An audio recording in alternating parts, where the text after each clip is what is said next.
monsieur. Ah, bonjour. Je viens pour l'entretien. Entrez, installez-vous. Merci. Hey, j'ai lu votre CV. Impressionnant, hein. Merci. Ah, tout de même, hein. Je lis 23 arrestations pour braquage à main armée. Oh, oh. 3 incarcérations. 4 évasions. Oui, non, mais c'est parce que la dernière fois, j'avais oublié mon livre de chevet dans ma cellule. Donc, naturellement, je suis retourné le chercher. Et tenace avec ça. J'aime bien. Mais dites-moi, vous avez bien dû subir quelques échecs dans votre parcours professionnel. Soyez honnête. Bien, il y a 2 ans, j'ai été inculpé seulement pour tentative de meurtre. La personne avait survécu. Ah. Et pourquoi selon vous? Mais erreur de jeunesse, hein, je n'avais pas bien vérifié mon travail et il respirait encore. On en fait tous, on en fait tous. Et dites-moi, pourquoi vouloir rejoindre notre entreprise? Oh, bah parce que vous êtes une jeune start-up d'escrocs et cela me plaît. Effectivement, notre taux d'arnaque réussi frôle les 150%. Hein.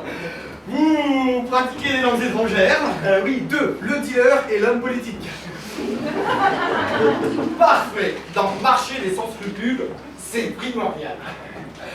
Et dites-moi, pourquoi vouloir rejoindre notre entreprise?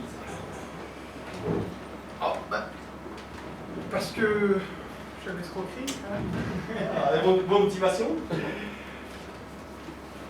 Bah, je crois qu'au fond de moi, j'ai toujours été un enfoiré. Je crois que je tiens ça de mon père, d'ailleurs. Il était professeur dans un petit collège et il revendait de la drogue à ses élèves. Ah, effectivement. Hein. Vous avez de bonnes bases.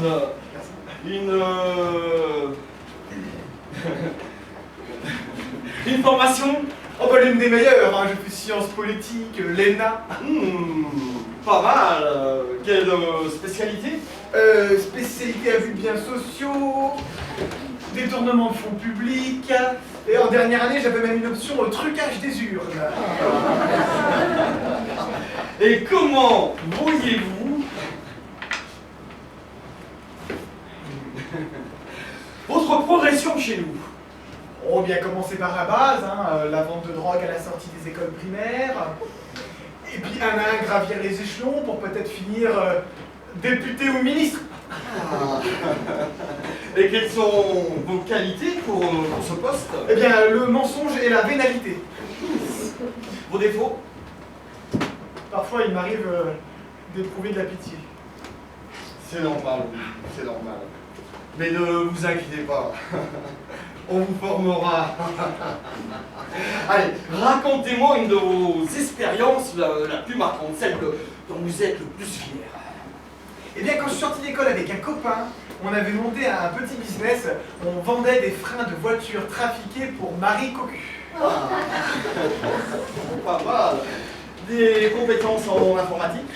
Bon, bah, j'ai des notions de base en piratage, traficage des comptes en tout genre. Et en réseaux sociaux? Ah non. Ah, vous m'excusez, moi je ne touche pas à ça. J'ai des principes. Hein. Faire croire aux gens qu'ils ont des amis pour combler un manque affectif, personnellement, je trouve ça dégueulasse. Effectivement, je partage votre avis. Mais que voulez-vous? Certains sont prêts à tout. Multiplier des parts de marché, c'est le jeu de la concurrence. Et comme je dis toujours, un escroc qui a des valeurs, eh bien vaut mieux qu'un honnête homme qui n'en a aucune. Bon, bah écoutez, vous avez des questions? Oui, c'est pour le salaire. Ah bah le salaire, très simple, hein. Votre prime, plus votre fixe avant la prime, bien sûr. Et vous avez une prime indexée sur la réduction des coûts d'entretien des personnes âgées. Qu'est-ce que ça veut dire? Ah bien, c'est très simple. Chaque fois qu'un papy ou une mamie décède par accident, eh bien vous gagnez 1000 euros. Oh, c'est pas mal. Non, c'est bien, parce qu'en plus je connais une petite maison de retraite très sympa. On vient juste de mettre ma grand-mère. Ça va être le strike de bienvenue. Eh bien écoutez, ce qu'on qu'on va faire? On va se voir dès lundi pour le début de la formation. Ça veut dire que je suis pris? Ah! Un peu, hein? Et un enfoiré comme vous, eh bien ça m'embêterait de le laisser partir à la concurrence, hein?